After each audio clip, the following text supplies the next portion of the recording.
क्या हाल है श्रीमान जी, ठीक हैं?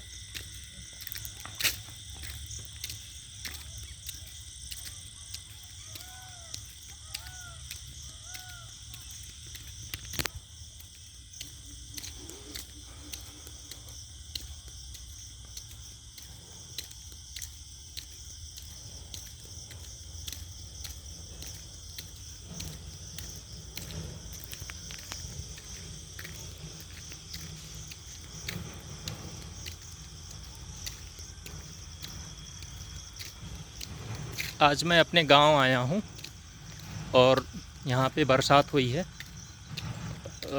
मॉर्निंग से ही बरसात हो रही है। अभी शाम को बरसात ख़त्म हुई है तो हम अपने खेतों में घूमने के लिए निकले हैं। तो आजकल हम लोग खेतों में धान की रोपाई कर रहे हैं, गन्ना की सिंचाई कर रहे हैं और छोटे मोटे काम कर रहे हैं, जिससे कि डे बाई डे हम लोगों का जो एग्रीकल्चर का रूटीन है वो चलता रहे और नए नए डेवलपमेंट्स होते रहें। बारिश की वजह से हम लोगों के यहाँ पे थोड़ा सा धान की रोपाई लेट हुई है। मैक्सिमम जून के फर्स्ट वीक या सेकंड वीक तक धान की रोपाई हो जाती है। और अगर बरसात टाइम से आ गया तो हम सब कर देते हैं, बरसात टाइम से नहीं हुआ तो फिर वो चीज़ें बहुत डिले हो जाती हैं। तो अब की बार बरसात जो है बहुत लेट हुई है, जिसकी वजह से हम सब धान की रोपाई बहुत लेट कर रहे हैं। और ये आप देख सकते हैं कि इधर की इस रोड की जितनी ये खेतें हैं सारी, जिसमें पानी लगा हुआ है, कुछ धान बैठाने के लिए रेडी है, ये सारा हम सब धान बैठाएंगे 3-4 दिन में।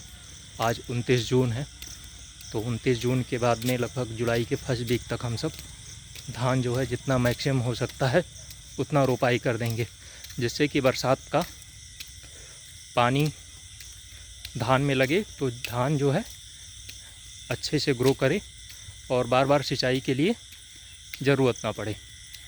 ऐसे ही ये गन्ने की खेती है, ये देख सकते हैं आप, ये गन्ने की खेती है। गन्ने भी पहले बरसात की वजह से झुलस गए थे, सूख गए थे, लेकिन अभी बरसात 2-3 दिन से हो रही है तो बरसात होने की वजह से गन्ने में थोड़ा सा हरियाली आ गया है और इसी हरियाली की वजह से ये गन्ने के पेड़ जो है धीरे धीरे और आगे बढ़ रहे हैं। तो हम लोगों का जो मूल चीज़ें हैं, मूलभूत रिसोर्स है, वो एग्रीकल्चर ही है और इसी से हम लोगों का जीवन यापन होता है, इसी से हम सब आगे बढ़ते हैं। तो कभी धान लगाते हैं, कभी गन्ने, कभी गेहूँ, फिर कभी राई, चना या फिर सरसों, इन सब की खेती हम सब करते हैं। बेसिकली उत्तर प्रदेश एक ऐसा जगह है जहाँ पे एग्रीकल्चर का बहुत अच्छा स्कोप है और बहुत अच्छा माना भी जाता है खेती के मैटर में। तो हर प्रकार की यहाँ पे सब्जियाँ, धान, गेहूँ और खाद्यान्न, बहुत सारी चीज़ें उत्पन्न होती हैं। तो इसलिए हम सब यहाँ पे अच्छे से चीज़ें करते हैं। लगभग हमारे पास में एक बहुत अच्छी खेती है, 35-40 एकड़ ज़मीन है हमारे पास में। तो बरसात की जो सब्जियाँ होती हैं, बरसात के जो फसल होते हैं वो सब उगाते हैं, जो ग्रीष्म के होते हैं वो उगाते हैं। ठीक है, तो 12 महीने की जो भी ऋतुएँ आती हैं उस ऋतु के हिसाब से हम सब फलों की और सब्जियों की खेती करते हैं। कुछ अपने खाने के लिए उपयोग करते हैं और कुछ बाज़ार में बेच देते हैं, जिससे हम लोगों का जीवन यापन चलता है।